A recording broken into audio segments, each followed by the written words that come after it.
Chilling tales for dark nights.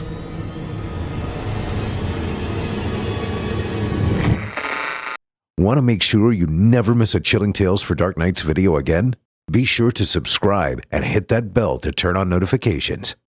The following program is a production of Chilling Entertainment and the creative team at Chilling Tales for Dark Nights, and a proud member of the Simply Scary Podcasts Network. Visit simplyscarypodcast.com to learn more about this and our other weekly storytelling programs, and become a patron today to show your support and get instant access to our extensive archive of downloadable ad-free tales of terror. Thank you for listening, and enjoy the show.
Disclaimer. Horror Hill is a horror anthology podcast bringing you scary stories from all corners of the internet and beyond. As such, certain stories include content that some listeners might find offensive. Listener discretion is advised. Well, hello there, listeners, and welcome back to Horror Hill. As always, I'm your host, Erik Peabody, and tonight's episode features two frightening tales.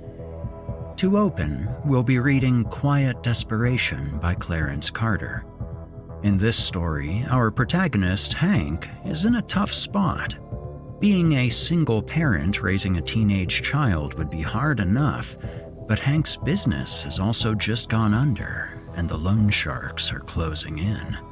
What's a desperate man to do? Well, one potential option, and the one that Hank has settled on, is robbing graves. Even though he's avoided arrest, committing such a nefarious act tends to open one up to all sorts of repercussions. After that, we'll round out the evening with Wearisome Necessary Things by J.R. Hamantaschen. This story focuses on Jeff Damrock, a new father with a freshly minted infant. For his whole life, Jeff's sort of felt like a failure, and he's having trouble incorporating his new paternal role into his self-image. On top of that, he starts having bizarre interactions with strangers that seem to know more about him than they should. As with J.R. Hamantaschen's other stories that we've featured on this show, this one walks the line between the real and the dreamlike to great effect. You're listening to the standard edition of this program. If you'd like to help support Horror Hill and also remove these pesky ads, head to chillingtalesfordarknights.com and click Patrons in the upper menu to sign up today. You'll get instant access to hundreds of ad-free stories, and we can scale back some of our less savory means of generating money for the show. By the way, you wouldn't happen to still have all of your organs, would you?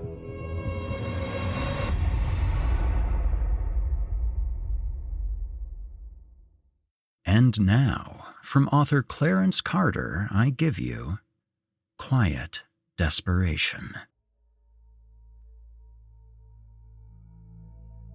In a group full of mourners, one man's eyes were dry. He stood amongst them, black suit, head bowed. Inches from the grave sat a table bearing pictures of the deceased. If anyone asked, he'd say he was a family friend. Hank knew very little of Lizzie McLaughlin besides what he'd read in the paper. A woman in a black veil sat beside him with a tissue in her hand. She cried in low, garbled noises. Her eyes were bloodshot. Hank turned away, evading her gaze. Rows of headstones covered the rolling greens of the cemetery. Freshly cut grass lingered on the breeze. A canopy on wheels shadowed the grave, suppressing only some heat. The preacher stood at the front, holding the podium. He spoke in a slow, dedicated cadence, perfected by those versed in public speaking. As the grieving comforted each other, Hank observed the minor details. He noted the cars they drove and the clothing they wore, all of which were signs of wealth. These people weren't Walmart shoppers. Hank approached the casket to say his goodbyes, which consisted of scouting. He'd attended 7 funerals in the past month and dug 1 grave. Or undug, really. With hands clasped in prayer, he surveyed. Through the tufts of gray hair, he saw diamond earrings. A gold necklace hung, barely visible from her collared shirt. The shimmering silver bracelet and the diamond ring caught his attention, too. Part of that Henry David Thoreau quote rolled through his mind. The mass of men lead lives of quiet desperation. He'd never known desperation like this before. The woman had enough loot in her coffin to buy him more time before they closed his. A young man of about 20 made eye contact. Hank couldn't abandon the ship. It was too obvious. His heart thundered in his chest as he approached. When the man stood before him, he realized he'd been holding his breath. "Thanks for coming," he said. Hank nodded a sympathetic nod. When the man passed, he sighed a breath of relief. As the crowd dispersed, he crossed the cemetery to his truck. Stepping over every headstone, Hank apologized in his head. Intentionally, he'd parked the truck far away from the family in an effort not to be remembered. The blazer landed on the back seat. For the millionth time, the stack of bills crossed his mind. They were suffocating. If he couldn't provide for his daughter, his ex-wife would take her away. He couldn't live with himself if that happened.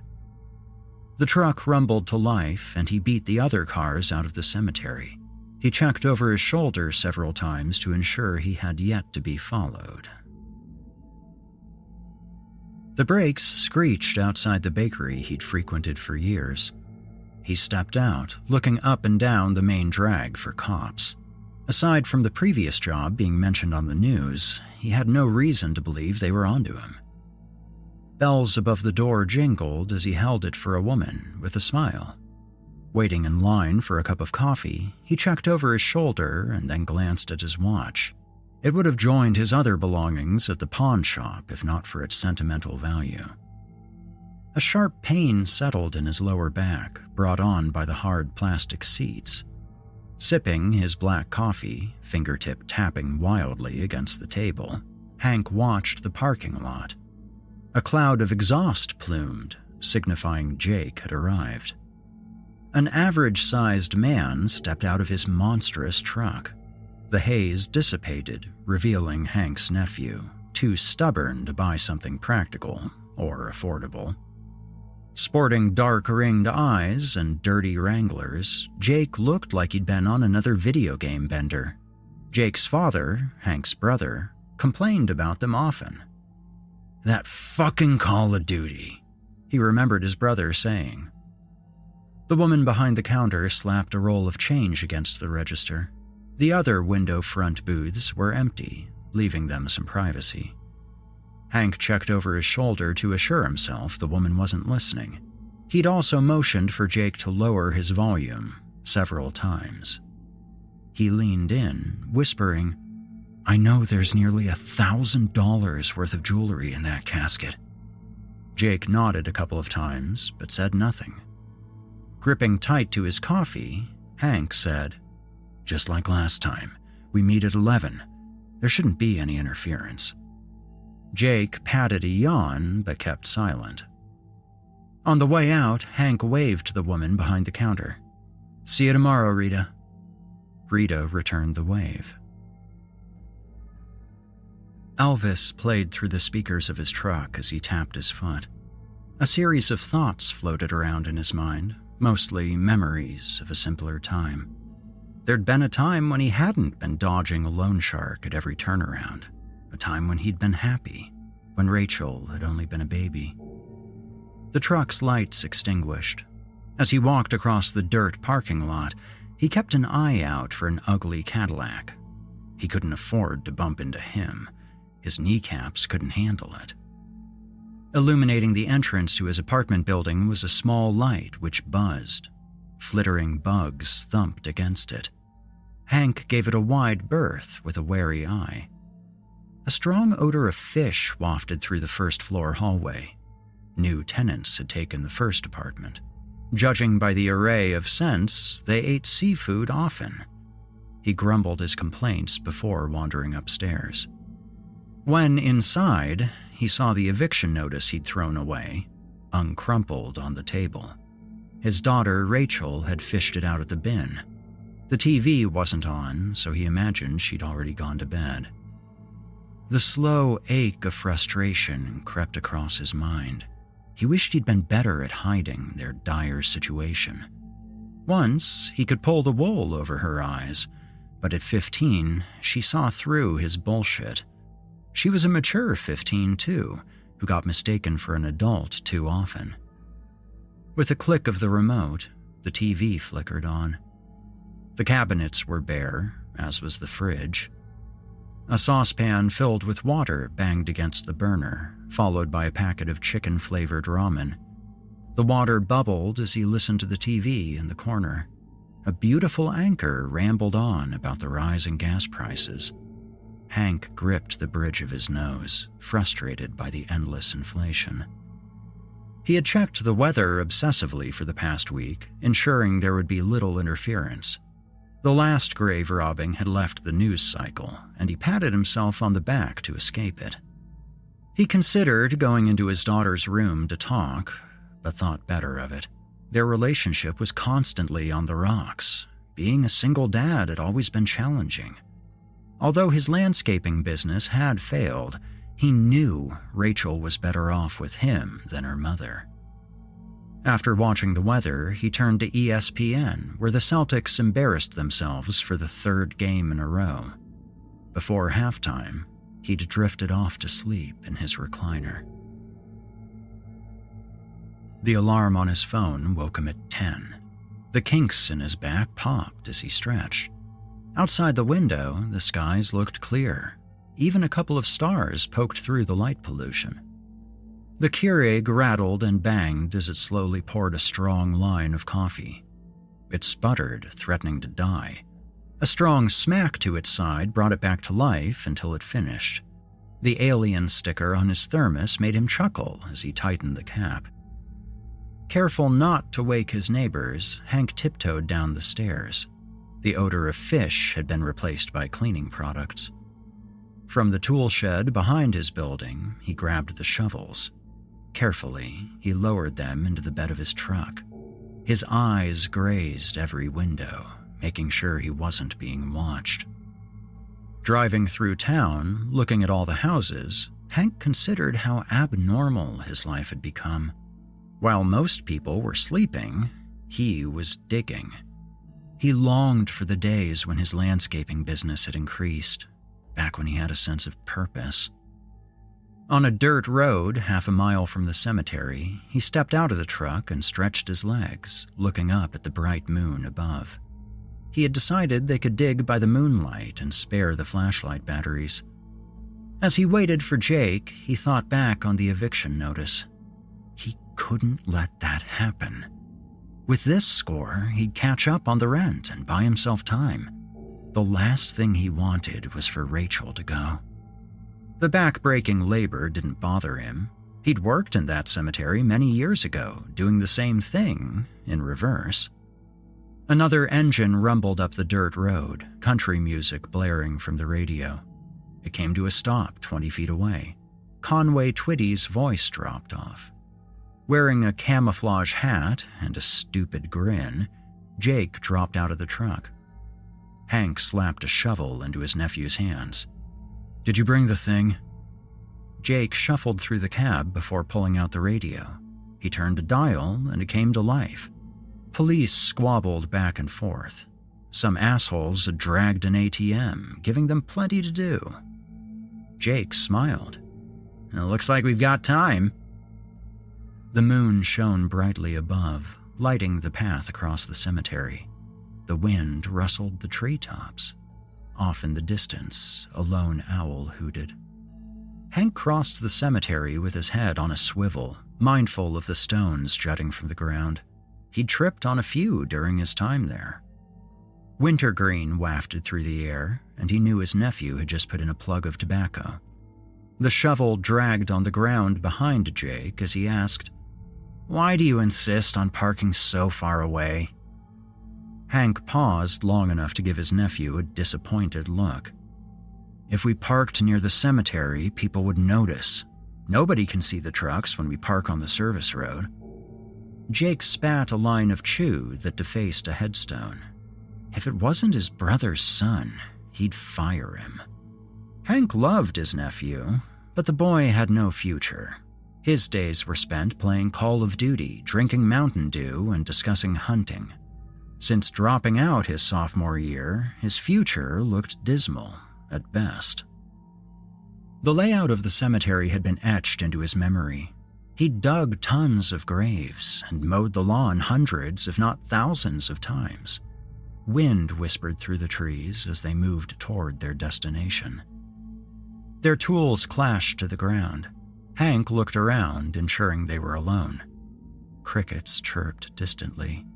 He might have called it a nice night if they weren't about to exhume someone. Chunks of sod flew in all directions as Hank pulled them out by hand. The first shick of the shovel sank home. Jake had taken his place on the other side of the grave. He'd have hired a third digger if he'd trusted another person. They worked diligently with little conversation. Occasionally, they'd pause for a drink from the thermos. The conversation between the two of them wasn't fun for Hank. He'd listened to enough of Jake's hunting stories for one lifetime. Even on such a cold night, sweat dripped from his forehead. He imagined himself removing the diamond from the old lady's hand, and it sent a chill up his spine. He'd always hated that part, fearing she might grab him. Irrational as it may be, Hank imagined it every time. Along with his mountain of debt, he tried not to think about the karma that might follow him from disturbing the dead in their eternal slumber. Anything. He'd do anything to keep Rachel safe. Jake paused for a drink of coffee, alien sticker poking between bony fingers. He then hawked a loogie off into the distance. The thermos dropped back into the nearby grass. Before sinking the blade into the dirt again, he spoke. "It's fucking creepy out here." Hank only grunted in response. After jabbing and tossing a shovelful of dirt, Jake stopped. "Did you hear that?" Hank turned his head. "I didn't hear anything." "Exactly." For a second, Hank leaned against his shovel. The curse words were bubbling up. He wanted to tell his nephew he was being lazy when he noticed the crickets had stopped chirping. Even the breeze against the trees had lightened. A rustle erupted from the woods, earning a curious look. He sank the blade twice before it happened again, closer. With dawn lurking shortly, Hank persisted. There wasn't enough time for ghost stories and tomfoolery. He'd only sunk the blade halfway before Jake stammered, words fumbling from his mouth. He stumbled a couple of feet before catching his heel and falling into the pile of dirt. A shaking finger pointed to the woods. His face had gone pale. Red eyes. At first, Hank wanted to dismiss it, but his nephew wasn't an actor. He climbed out of the grave and followed Jake's finger to a patch of woods. He saw nothing. To be sure, he shuffled the flashlight from his belt and clicked it on. The beam traced in and out of the trees. Mounds of dirt surrounded him as he stared off into the distance, following the light with a curious but unamused gaze. The crickets still had yet to return. Hank couldn't hide the apprehension in his voice. "You see, there's nothing out." The light touched something before it moved. Branches and bushes snapped in its way. He froze, jaw hanging open. Whatever it was, he hadn't gotten a good look at it. "It's probably a deer," he whispered, but even he didn't believe it. It certainly didn't look like a deer. Hank's eyes were glued to that spot in the woods for a long while. The more rational part of his brain took over, and he realized it had probably moved on. He choked on the words, "We need to get back to work." After Jake climbed back into the hole, the color returned to his face. He mumbled with the shovel in his hand, "I got a bad feeling about this." Without taking his eyes off the woods, Hank pierced the ground. Thump. He'd found the lid of the vault. For a second, their eyes met and they both smiled. The shoveling continued in a hurry before a pattering of clicks erupted from the dark woods. They both paused, staring at each other briefly before braving a look. Jake asked, "What was that?" The clicks occurred again, and Hank tried to interpret them, but he'd never heard anything like it before. He turned on the flashlight with a trembling hand and traced the woods again. He wasn't sure he wanted to see whatever made that ungodly noise. In all his years, he'd never encountered anything like that before. Judging by the look on Jake's face, he hadn't either. The flashlight beam danced and raced through the thick woods. It had gone silent again. The flashlight clicked back into his belt and he reached for the shovel. In his periphery, Hank saw a man standing at the edge of the trees. He turned to look. A ferocious flap broke the silence like a flag in a hurricane. A horrendous shriek followed. The outline of a winged creature blotted the moon before it landed only feet away. Its beady red eyes stared at them. Two antennae jutted from its brows, twitching. Pincher-like things flexed on either side of its mouth. It stood on two legs like a man, but it was no man. Its pinchers spread. The clicks led into a horrendous screech. If not for the paralytic fear, Hank would have covered his ears. The best he could do was cringe and try not to scream. The shovels landed on the ground, and they stumbled out of the hole, sliding in the loose dirt. Their feet pounded against the grass as they broke for the trucks. With his heart in his throat, Hank stole a glance and didn't see it. With his back turned, his foot clipped a headstone and he stumbled. A sharp pain throbbed in his ankle. A looming fear overcame him. It could land on his back at any second. His fingers dug for purchase in the grass, and his legs worked like pistons. There wasn't any time to assess the damage. Ahead of him, Jake ran without looking back. Massive wings beat the sky, whooshing as the creature dove for Jake. It plunged, descending hundreds of feet in a split second. With immense pain ripping in every step, Hank screamed, "Jake!" In response to his name, Jake swung his head around. For an instant, he'd taken his eyes off the headstones, and that's when he tripped. The creature missed him by inches.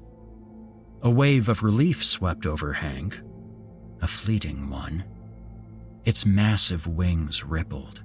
Regaining height, it let out another ear-piercing shriek, the loudest one thus far.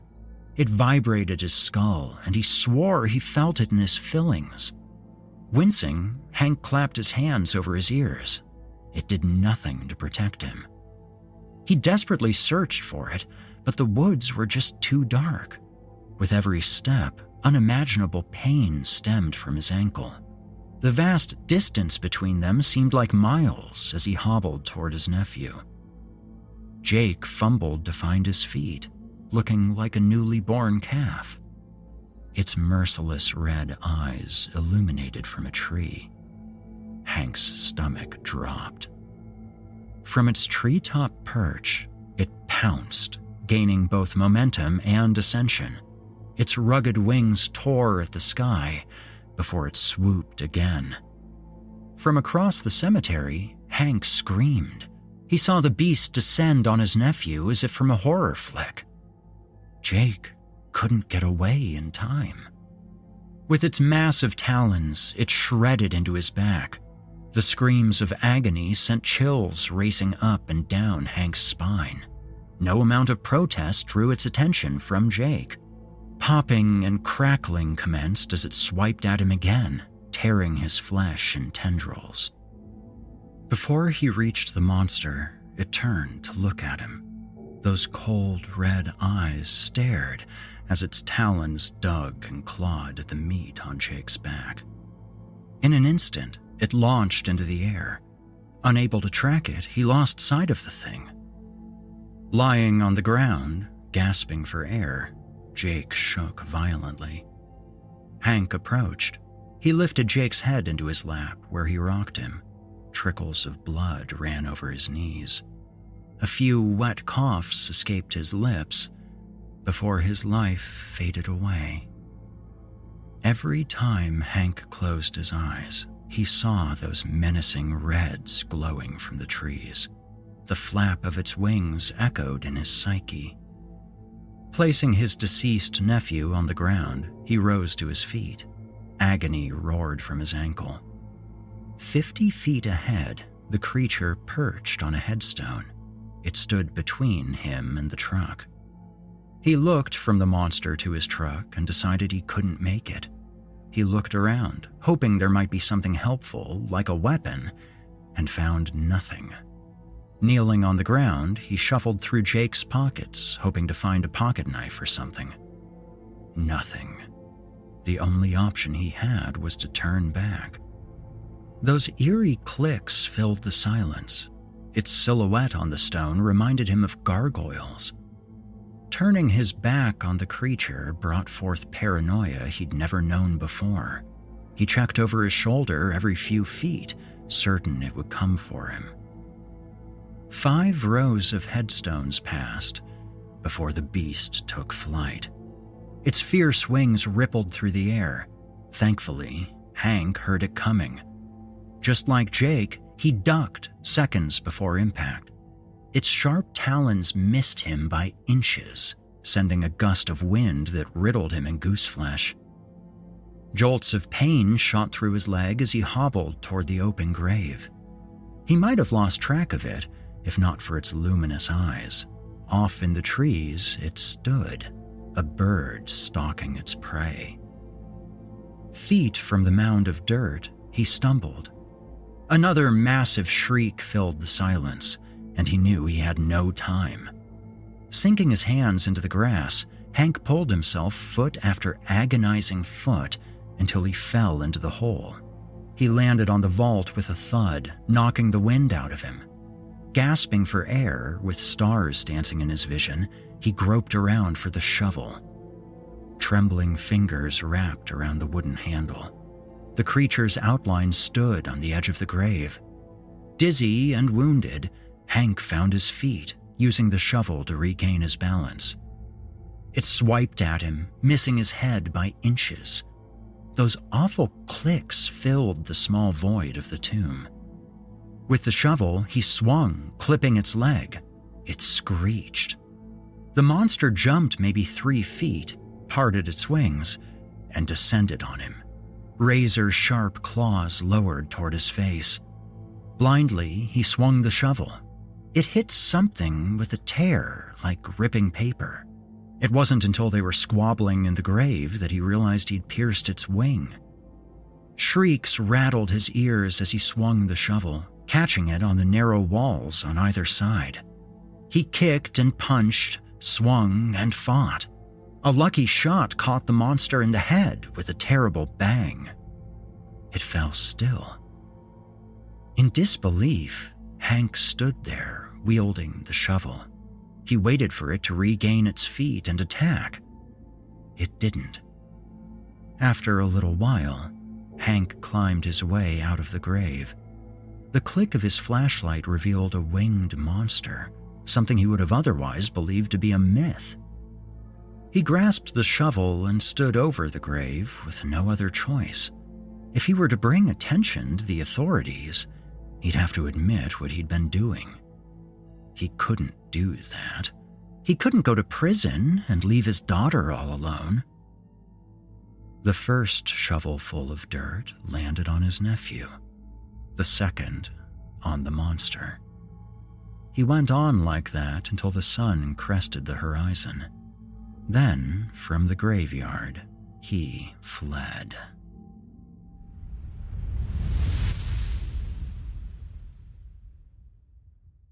You've been listening to Quiet Desperation by Clarence Carter. And now, to close out our show tonight, I present Wearisome Necessary Things by J.R. Hamantaschen. You did a good job naming him. Jordan Damrock, a solid name.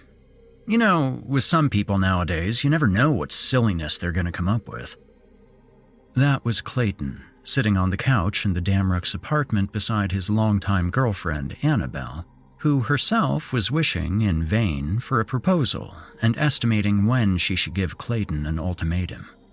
2-month-old baby Jordan was dressed in a black and white striped onesie that read, "I just did 9 months on the inside." Well, my first choice for his name was King Kong Moon Assault, but the old ball and chain here talked me out of it, said the boy's father, Jeff Damrock, thumb to his wife, Megan. Women, Clayton grumbled. Can't live with them, Annabelle added. In their relationship, she was usually reduced to adding stingers to Clayton's comments. I just wanted him to grow up knowing he could be the first person to not just visit the moon, but to go down in history as the first person to assault the moon. Is that so wrong? Visiting the moon. I mean, what is this, the 1950s? We all need to dream bigger.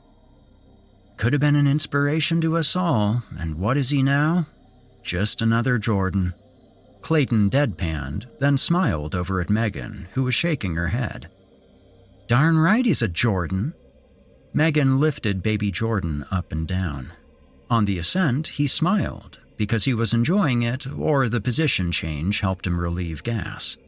Either way, it was cute, and elicited smiles and an emphatic, "Aww," from Annabelle.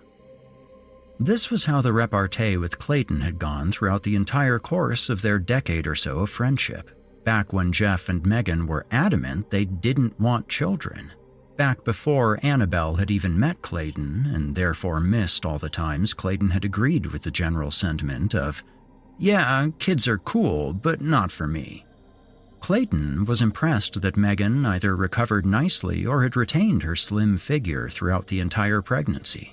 And as this was the first time that Jeff had seen Annabelle for months, Jeff found himself surprised that he still was so aroused by her approachable, modest good looks and easygoing way.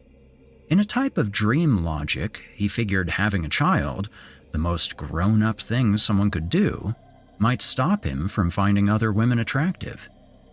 Yeah, right. Just like when he turned 30 half a decade ago and thought to himself, okay, you're 30 years old. The time for dwelling and neurosis is over. Annabelle hoped Clayton took note that having a kid didn't seem to have restricted Jordan's sense of humor.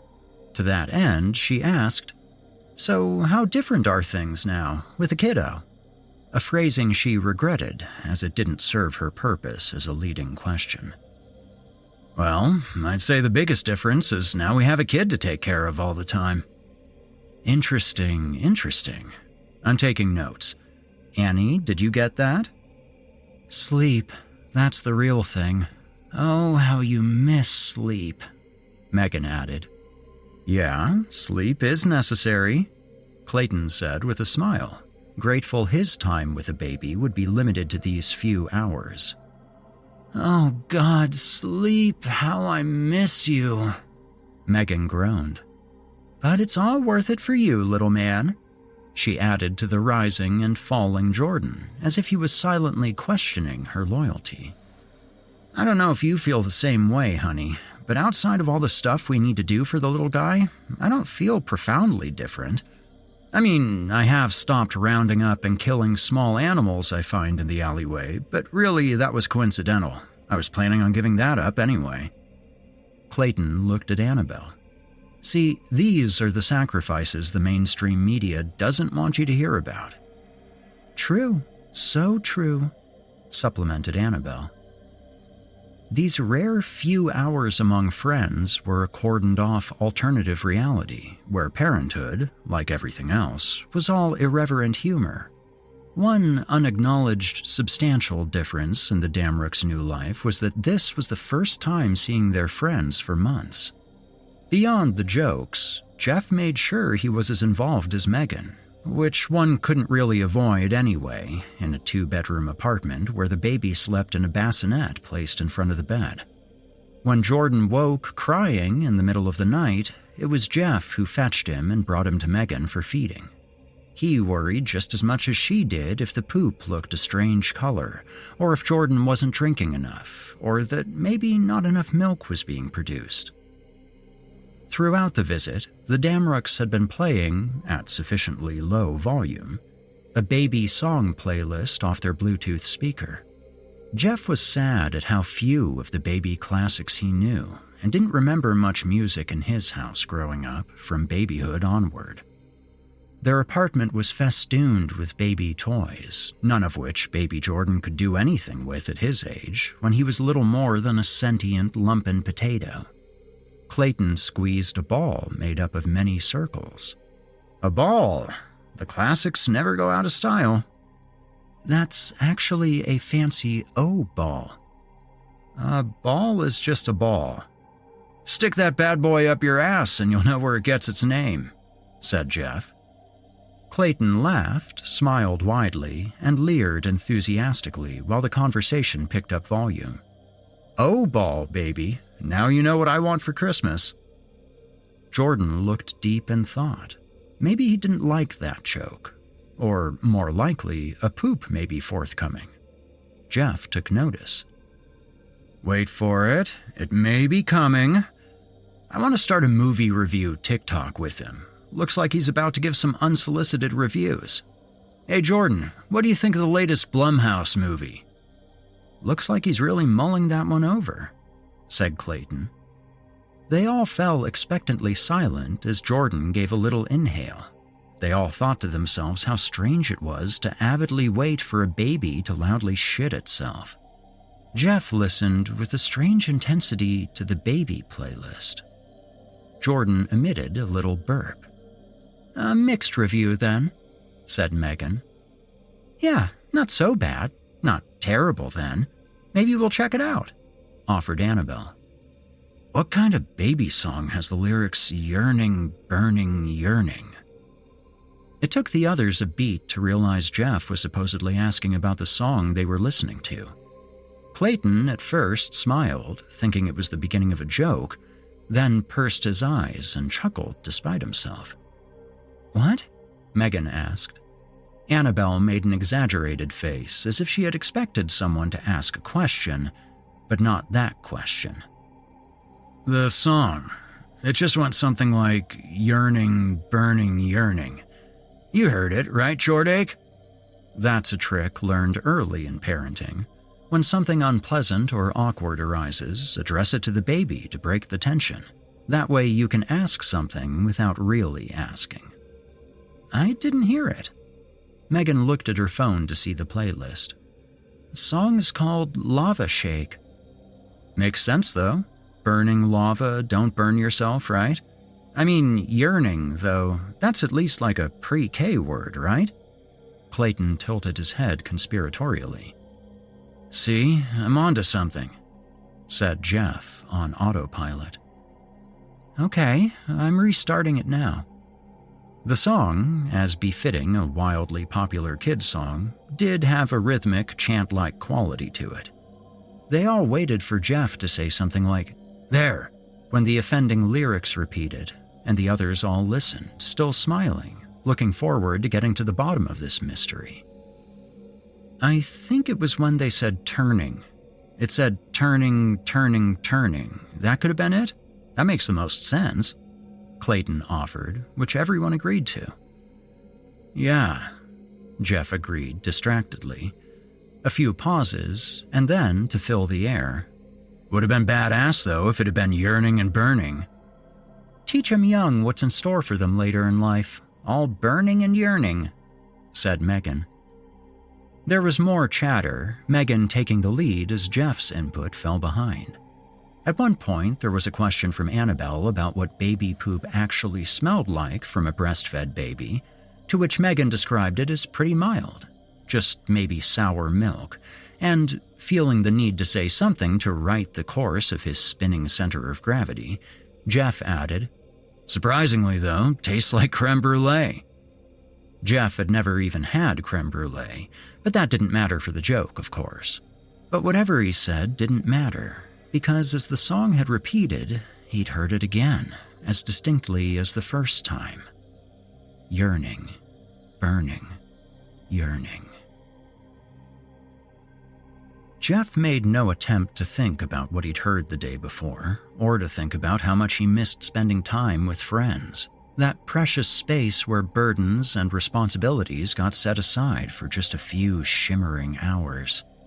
He couldn't think about what that meant because that would lead nowhere good, and there was nothing to think about anyway.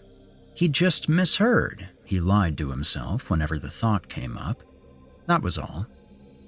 There were other things to worry about, like driving alone with Jordan in the back seat.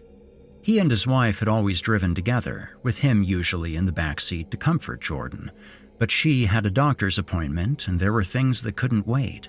Or at least his paranoia about driving alone wasn't, he figured, an honorable enough excuse to procrastinate.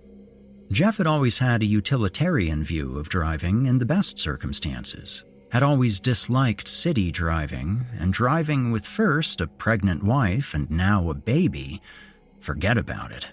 It was lunacy, these death machines driven by God knows who, treating highways like the Autobahn and lane markers as suggestions. To think, he was betting his baby's life on the gamble that he wouldn't encounter the next dumbfuck speeding high school kid destined to be a New York Post headline. Jeff had noticed no appreciable decrease in tailgating or other dangerous maneuvers since putting up their "baby on board" sticker. Maybe he should put two up, one to represent Jordan and one for him. When he made it home with Jordan from the supermarket with all they needed, he felt fatigued and drained. Jordan had perhaps gotten the memo, giving Daddy an assist by keeping his cool for most of the ride and falling asleep with a passy on the way back. God, imagine if Jordan had been wailing the whole time. How on edge Jeff would have been. He caught himself thinking about the misapprehended song lyrics. Let myself go crazy, that's fine, as long as we make it home safely from this trip. Going crazy would be future Jeff's problem. On a day where Jeff and Megan were both sleep-drained, as Jordan had been really fussy last night. Fussy was a euphemism. Jordan had been fucking difficult. Just why wouldn't he go to sleep? Jeff experienced something while out on a midday walk that jolted him fully awake. He'd been thinking to himself that, as difficult as this had all been, his combination of paternity leave and accrued vacation time was running out. And how fucking dreadful it would be dealing with a lack of sleep when he actually had to get up early to go back to work. Fuck. Those months leading up to his scheduled paternity leave were so glorious. Everyone letting him coast, feeling like the jet plane that gets to bide time until it speeds down the runway for liftoff.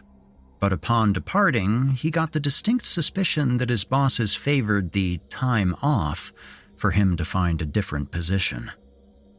Jeff's pessimistic ruminating reached a feverish pitch, when he heard someone let out what sounded like a refreshed exhalation, the type that existed only in the hoariest beer commercials. He turned and saw, from across the street, a cheery man smiling at him atop the open back of a truck. The man appeared to be laying on his stomach, tucking the truck bed under his armpits to let his arms sway over the side, his bent legs gaily kicking slowly behind him, as if he was a little girl pretending to be a mermaid, or, if done differently and more deliberately, like a woman sitting poolside attempting seduction. There could be no doubt the man was directing his attention directly at Jeff. Jeff didn't know what to say or do, whether to wave or something. Could this be someone he'd met recently?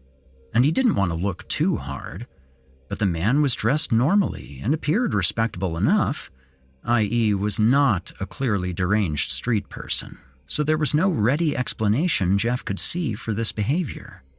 There appeared to be no one else around to witness this bright midday strangeness, to share a raised eyebrow and a "what the fuck is this city coming to?" look of commiseration. The man made a show of smiling, looking upward and breathing deeply and luxuriously. Again, the type of over-the-top inhalation reserved for new cars, new babies, or new retirement.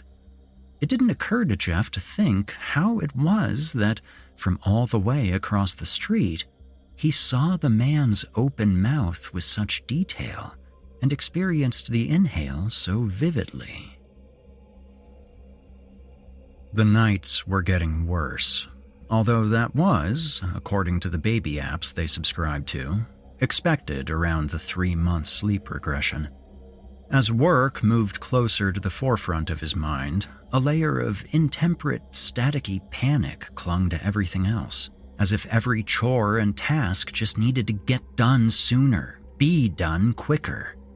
Megan still had a few more months off, lucky motherfucker, though he supposed he was technically the motherfucker now. Good for her. To get more time off work, he would have delivered triplets out of his asshole. Each day felt like it was just slipping away, obscured under a low-grade headache fog.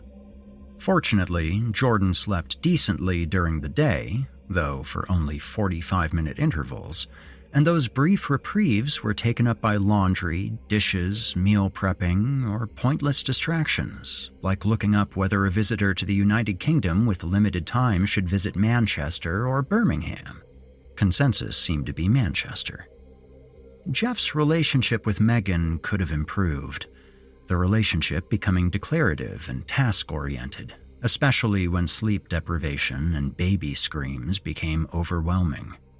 Jeff had worn the same pants for days, and when he sniffed the seat of them one night after taking them off, the first thought that came to mind was pasta primavera. It was when his onboarding documents from HR came in that the reality of work really set in, and he was instantly nostalgic for those stretched-out, vague, dead-zone days of paternity leave. He and Megan hadn't really discussed the practicalities of how this work transition was going to function. Another conversation to have, on top of the apartment baby-proofing he still hadn't completed, which was completely pointless as they were with Jordan all the time. What, was he going to make a fast break for Tide Pods? And both the fucking crib and toddler table he was struggling to put together. Why Megan had ordered them together so prematurely was beyond him, especially given those giant crates were taking up about half of their living room. Good thing Jordan couldn't crawl or move yet. With their overpacked apartment, he'd only have room to spin around in a circle, like a snake eating its tail. Jeff was going for another walk to supposedly clear his head, while being unable to resist affording all of these ingredients and this gumbo of stress equal attention. He felt the stressors stacking upon each other, let it all just topple over, when he heard a friendly, if loud, voice behind him. "Hey!" Jeff turned, and his stomach twisted to the memory of yearning, burning, yearning, and that strangely delirious man in the back of the truck, and he wished he could be lost in his mind again, because in his mind, the only one hurting him was himself. He had no proof the man before him was the same man he saw in the back of the truck. In fact, he somewhat doubted it. But this man invoked the same unmistakable vibe. What that vibe was, Jeff couldn't exactly pinpoint, but it was something like the same nauseous realization a man hanging for his life off a cliff face must have when, expecting rescue, he looks up to see his arrogant aggressor sauntering over to take a clearer look. "Hi," was all Jeff could muster, and he knew he was being paranoid and crazy. This was just a guy on the street, this somewhat grizzled but still appealing working man, maybe in his mid-40s. And before the man spoke, Jeff knew he was somehow still deluding himself again. When Jeff mentally steadied himself, his heart again sank even deeper, again for reasons he could not articulate. Then the man spoke and removed all doubt. "We cannot believe you went through with it and had a kid." You know when you see a shirtless man who's in extremely good shape, and then see that same man soon after in regular clothing, and know that being clothed doesn't do justice to how impressive and intimidating he is? Jeff felt something like that, but less about the man's body, more about his face. There was more going on beyond that face. Jeff sensed this man could open wide that mouth and explode everything Jeff knew about this world. And there was no logical or ready explanation for this instinct, just as the mouse never needs to first be taught to fear the owl. Jeff went through the instinctual rigmarole of pretending like this was anything like a reasonable interaction, whereas someone had just said something out of line and needed to be corrected. "Excuse me?" "It's gotten almost unbearable. I'd say we're almost to the point of taking pity on you, but that's not it. You are the gift that keeps on giving, but even that was almost too much for us. We've been drinking off you for years. We just couldn't help ourselves. Fuck-ups like you, we just breathe in that shame that just flows right out of you. And to think you went and had a kid." Even now, Jeff could tell this man was quietly savoring the taste of something. "You are a complete, incompetent fuck-up, and I'm not even saying that in any way other than matter-of-factly. You've known your whole life you're a mess, and that isn't ever going to change. You can tell yourself whatever you want, but some people are just fucked. And thank God for that. We can smell the flavors off you from miles and miles away. But to think you went and had a kid. You should have listened to those instincts of yours. Ever hear that expression? When someone tells you what they really think, listen? Well, no one knows you better than yourself. And what are the things you tell yourself? Well, when you think all those terrible things about yourself, it's because you're right on the money." What does one say to that? Jeff couldn't speak. Every word was further confirmation of being entombed in a nightmare. But this was a nightmare that hurt. And never in a nightmare did his guts react so strongly. His insides were roiling in fear and anxiety. If he moved, something would burst and he'd spill out on the sidewalk. Through his torpor, he noted there were a few other people out, that this conversation was taking place in a recognizable reality. There was an elderly couple across the street, and a young woman allowing her dog to sniff the grass half a block up. Cars, the same unremarkable types of cars he saw every day, unremarkably obeying traffic signals and doing what unremarkable cars do. And could someone please save him? Not just from this man, but this existence. Could he run across the street to that elderly couple, weeping, and tell them he was scared? And they would say, "What's the matter, young man?" And listen to his sob story and tell him, "It's okay, nothing's that bad, it will all be okay." And could he believe it? Jeff's throat was parched, and after what felt like an eternity, he tried to speak. Jeff worried his brain had broken. He'd had a stroke, but then he regained himself. There was confusion, but he couldn't even muster outrage because some part of himself had always known that a confrontation like this would find him. "Why are you telling me this?" is what he could come up with, and he said it quietly but firmly. Maybe if he showed resolve, this man would realize he was mistaken and change the entire course of what was to come. Jeff wouldn't call it a smile, but the man did something similar. "Because what the fuck could you do about it now anyway? You dug your own grave. You're going to sink so low you'll be feeding us for months. We'll be able to just stick our tongues out in the air and lap it all up. Because some people exist to make other people feel better. And maybe defective fuck-ups like you exist because the byproduct of your fucked upness is to feed us. But now, you've gone and done it and had a kid. Now you've really gone and done it." Megan had every right to criticize Jeff for being distracted and aloof for the remainder of the day, although, Jeff thought, maybe not the right to be so difficult about it. It's not like he was doing nothing. It was still a foreign body sensation to be, say, cleaning pump parts and changing diapers when the very foundations of his universe were being unmoored. If only she knew. Or, more accurately, if only there was some way he could tell her what exactly.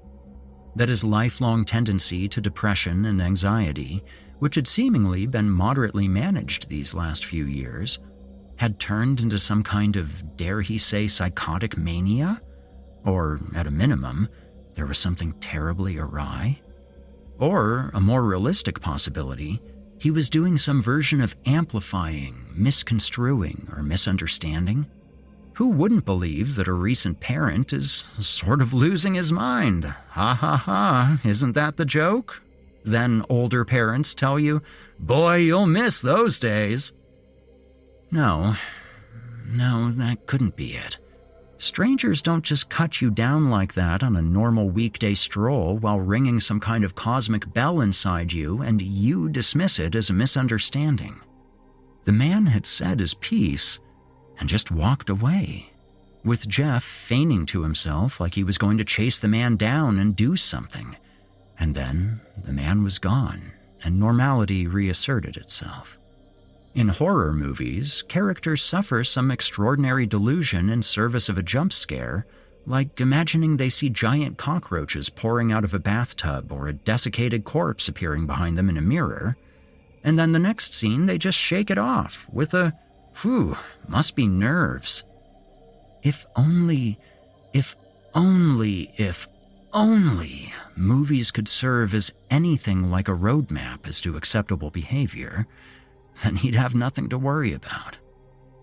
Or was this all just one big, gigantic, comical nothing?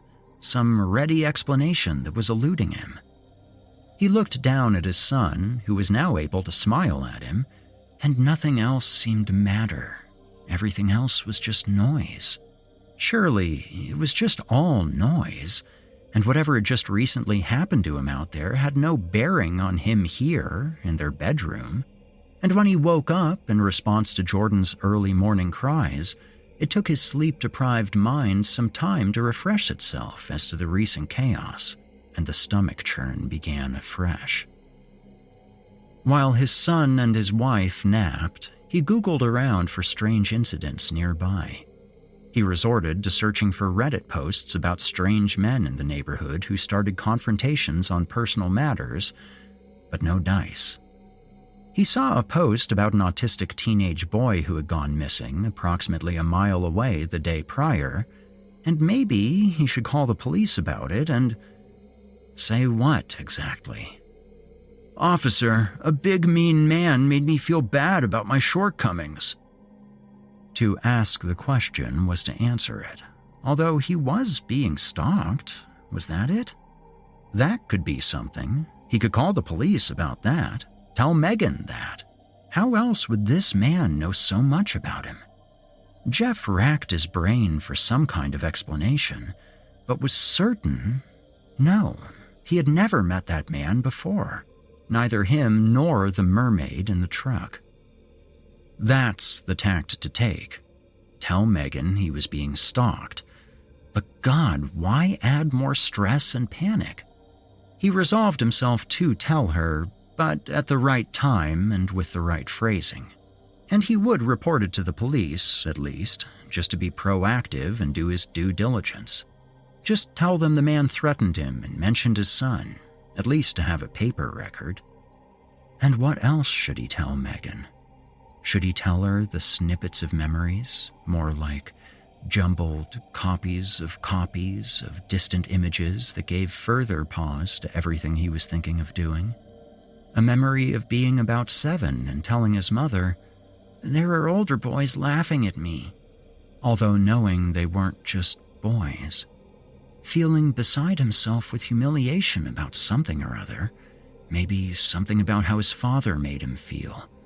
And there being a semicircle of older boys around him in his backyard, staring and laughing at him, almost in a pitying way. And with a melodramatic child's clarity, he knew they were monsters, there to delight in his suffering, because he was incompetent and useless, and he didn't know why. His mother was deceased, so he couldn't ask her what she remembered, and his father may as well have been dead too, for as much as he was worth, so there was no chance of him having any memory of anything said among the family, let alone anything important. And this blended with a different, more benign memory that felt related. He was a teenager at an outdoor music festival with his friend Peter Jr. and Peter's father, Peter Sr. Peter Sr. gave him lawn chairs to set up, but Jeff just couldn't seem to get them right, only for Peter Sr. to eventually pause, give a drawn-out stare, and finally point out in a way that was meant to be humorous and understanding that they were upside down. And Jeff didn't remember those monsters being there then, but thinking now, they should be. They would like that. Late night, early morning, who could tell anymore? The routine seemed to be that he would wake to Jordan's cries, either feed him a bottle or fetch him for Megan and keep himself awake while she breastfed, spend an indiscernible amount of time coaxing Jordan back to sleep in his bassinet with his pacifier, pray for him to sleep, thank God when he finally did, put his head on the pillow, and wake up to another cry or the phone alarm a second later. Jeff had only one more full day of leave before work started up. He knew he wouldn't be able to sleep and wasn't even trying to. He was enjoying the quiet and the calm of the bedroom. Jordan was asleep in his bassinet at the foot of their bed, and when the timing allowed, he could hear the occasional contented sleeping baby suck of the pacifier in between Megan's light snoring. Beyond the bassinet, on the opposite wall, there was a rocking chair, which had taken Jeff too long to build, which, after the various discarded clothes were pushed off, was used to feed Jordan.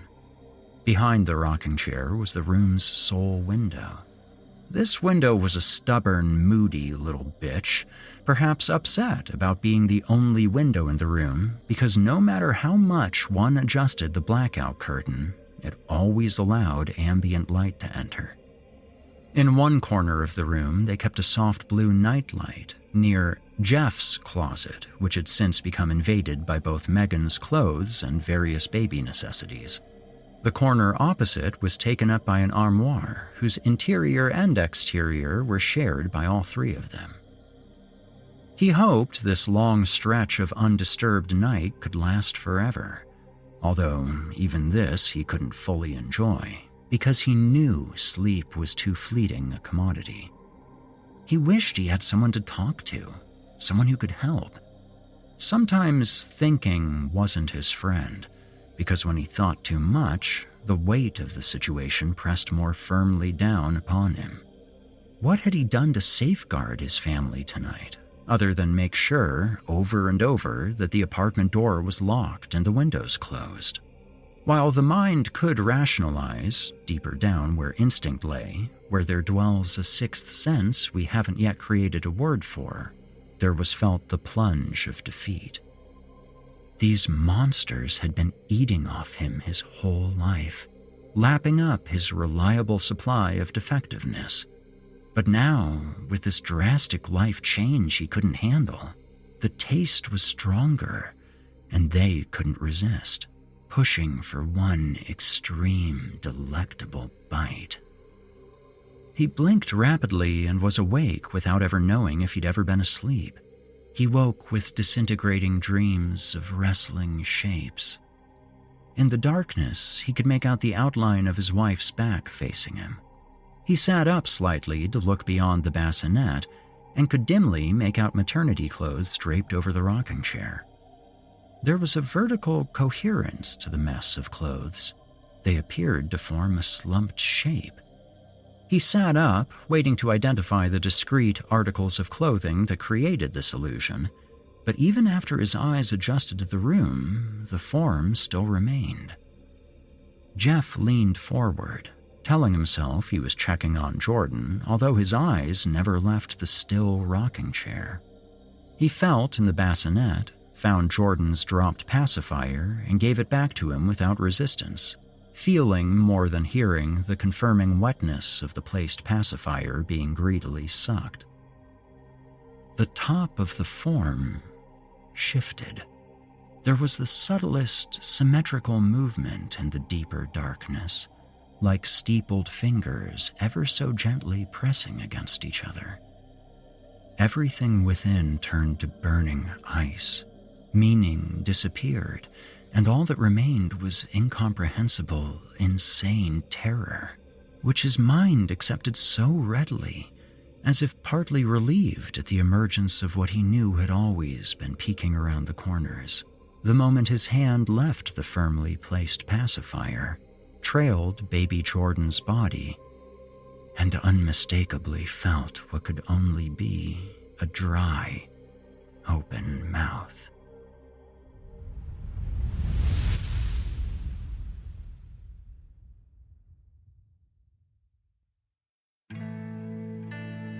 You've just heard Wearisome Necessary Things by J.R. Hamantaschen. J.R. Hamantaschen is a writer of short stories, having released several collections, including a deep horror that was very nearly awe, with a voice that is often still confused but is becoming ever louder and clearer, and You Shall Never Know Security. J.R. also co-hosts a horror podcast called The Horror of Nachos and Hamantaschen. You can find collections of his work at Velix Books, www.veloxbooks.com. And with that, my friends, we have finished up tonight's episode of Horror Hill. I hope that you'll return next week for more thrills and chills, and all of that good stuff. Until then, listeners, stay spooky. You've been listening to the Horror Hill Podcast, a production of Chilling Entertainment and the creative team at Chilling Tales for Dark Nights. Tonight's episode was hosted and narrated by yours truly, Erik Peabody. Original music provided by Erik Peabody and Nikki McSorley. Finalization by Erik Peabody and Craig Groshek. Got a terrifying tale of your own that you'd like performed? Email it to us at natalie@chillingtalesfordarknights.com to have your work considered for future production. Seeing as how we're all living in a technological nightmare of our own devising, I'll ask you to follow Chilling Tales for Dark Nights on social media and upvote, subscribe, and hit the bell notification icon if you're listening to this on YouTube. Not only will you have appeased the dark gods of cyberspace, but you'll be kept in the loop as we prepare more terrifying content. If you'd like access to uninterrupted horror, free of ads and these annoying bookend segments, might I recommend becoming a patron? you'll get access to hundreds of episodes of this show, as well as everything from the other programs in the Chilling Tales for Dark Nights cabal. That means all of Otis Gyri's Scary Stories Told in the Dark, Drew Blood's Dark Tales, Paul J. McSorley's Fear from the Heartland, and more. It's a veritable smorgasbord of horrific delights. As for me personally, I'm on most social media as Viking Guitar or Viking Guitar Productions. I'm always on the lookout for new stories to narrate and new music projects to mix or master. If that's of interest to you, feel free to reach out and we can talk turkey. Also, I will be back next week with more terrifying tales to keep you up all night. If darkness is what you're after, listener, your search is over. Yet, let it be known, you haven't found the darkness. The darkness has found you.